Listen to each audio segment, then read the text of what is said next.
Rangkaian kegiatan Komisi Pemberantasan Korupsi dalam sepekan terangkum dalam KPK 24 jam.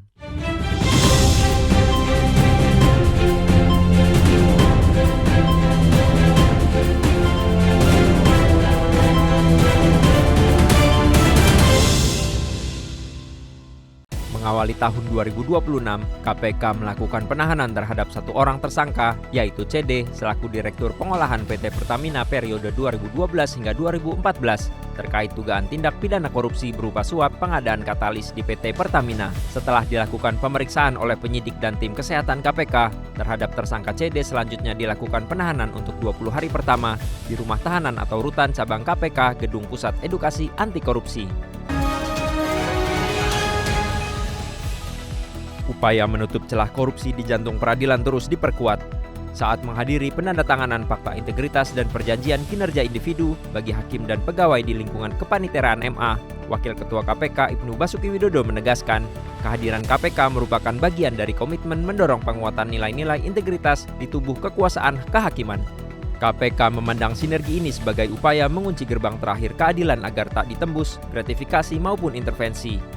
Dengan komitmen bersama ini, hakim diharapkan kembali menjadi simbol keadilan yang murni, bukan alat transaksi.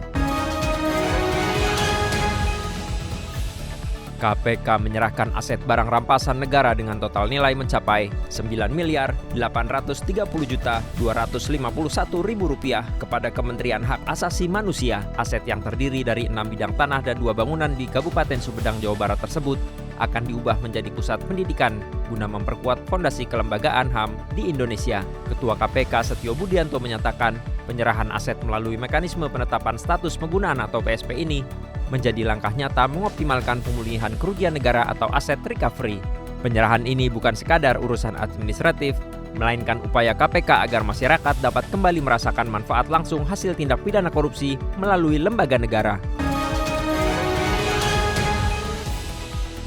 Di usia ke-23, KPK tak hanya menengok capaian penegakan hukum, tetapi juga menjejakkan kaki lebih dekat ke denyut kehidupan masyarakat.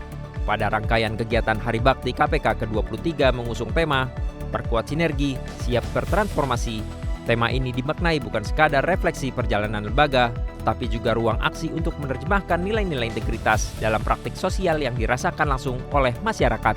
Wakil Ketua KPK Ibnu Basuki Widodo menegaskan bahwa selama 23 tahun berdiri, KPK terus menjaga keseimbangan antara mandat penindakan dan pengabdian sosial.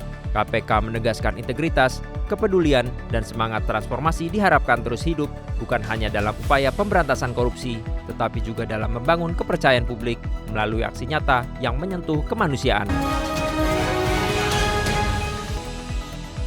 KPK menegaskan pembangunan zona integritas bukan sekadar pemenuhan syarat administratif maupun slogan semata, melainkan instrumen vital guna mencapai profesionalisme tugas. Hal tersebut mengemuka dalam kegiatan penandatanganan komitmen bersama pembangunan zona integritas dan perjanjian kinerja Kementerian Hukum atau Kemenkum tahun 2026 di Geraha Pengayoman pada kantor Kemenkum, Jakarta.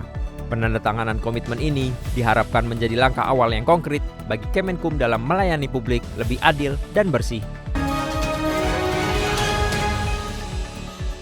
KPK menetapkan Yeceki selaku Menteri Agama periode 2020 hingga 2024 dan IAA selaku mantan staf khusus Menteri Agama sebagai tersangka terkait dugaan korupsi kuota haji tahun 2024. Dalam perkara ini, KPK terus berkoordinasi dengan BPK dalam proses perhitungan besaran kerugian keuangan negara. KPK juga telah menyita sejumlah rumah, kendaraan bermotor, hingga mata uang dolar terkait perkara ini.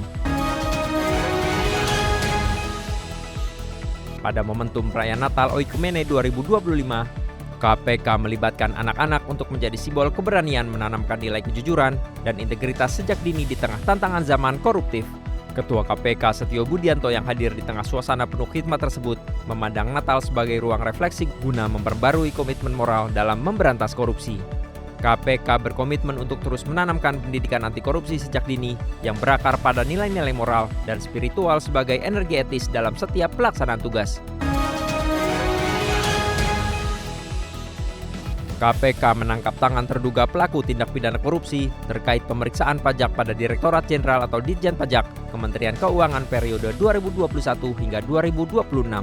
KPK kemudian menetapkan 5 orang tersangka, yaitu DWB selaku Kepala KPP Media Jakarta Utara, AGS selaku Kepala Seksi Pengawas dan Konsultasi atau Waskon KPP Media Jakarta Utara, ASB selaku tim penilai di KPP Media Jakarta Utara, ABD konsultan pajak PTWP, serta EY selaku staf PTWP.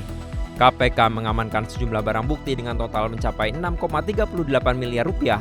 Adapun secara rinci didapati uang tunai sebesar 793 juta rupiah, uang tunai sebesar 165 ribu dolar Singapura atau sekitar 2,16 miliar rupiah, dan logam mulia seberat 1,3 kg atau senilai 3,42 miliar rupiah. Penahanan dilakukan di rumah tahanan atau rutan cabang Gedung Merah Putih KPK. Demikian kegiatan Komisi Pemberantasan Korupsi pada pekan pertama Januari tahun 2026 yang terangkum dalam KPK 24 jam. Dapatkan informasi selengkapnya melalui website kpk.go.id. Salam anti korupsi.